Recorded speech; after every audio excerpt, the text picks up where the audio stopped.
নিউজিল্যান্ডকে বিপদে ফেলে সুপার 8-এ ক্যারিবীয়রা। নিউজিল্যান্ডকে 13 রানে হারিয়ে চলমান টি-20 বিশ্বকাপের সুপার 8 নিশ্চিত করেছে ওয়েস্ট ইন্ডিজ। তবে 2 ম্যাচ খেলে দুটিতে হারা কিউইদের আসর থেকে বিদায় নেওয়ার বড় সংখ্যা জেগেছে।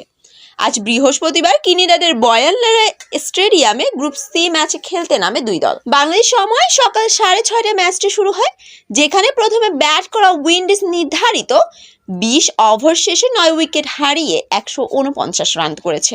জবাবে 9 উইকেট হারিয়ে 136 রানে থামে নিউজিল্যান্ড। 150 রানের লক্ষ্যে ব্যাট করতে নেমে নিউজিল্যান্ডের ব্যাটারদের কেউ উইকেটে থিত হতে পারেননি। গ্লেন ফিলিপস কিছুটা চেষ্টা করলে বাকিরা আসা যাওয়ার মিছিলে ব্যস্ত থাকেন। এই ব্যাটে 33 বলে 3টি 4 ও 2টি ছক্কায় 40 রান করে আজহারি জোসেফের বলে আউট হন। এছাড়া ফ্রিন অ্যানেল 26 ও মিচেল স্যান্টনার 21 রান করেন। জোসেফ 4 ওভারে 19 রানের বিনিময়ে 4টি উইকেট পান। গুডাকেশ মোটে 3টি উইকেট দখল করেন। টস হেরে এর আগে প্রথমে ব্যাটিংয়ে নেমে ওয়েস্ট ইন্ডিজের শুরুটা খুবই বাজে হয়। নিউজিল্যান্ডের পেসারদের তোপে 30 রানে 5 উইকেট হারায় তারা। এরপরও নিয়মিত বিরতিতে উইকেট হারায় দলটি। তবে এক পাশ আগলে রেখে হাল ধরেন শেরফেন রাদারফোর্ড। এই ব্যাটার শেষ পর্যন্ত অপরাজিত থেকে হাফ সেঞ্চুরি করে দলের মাঝারি মানের একটা সংগ্রহ এনে দেন।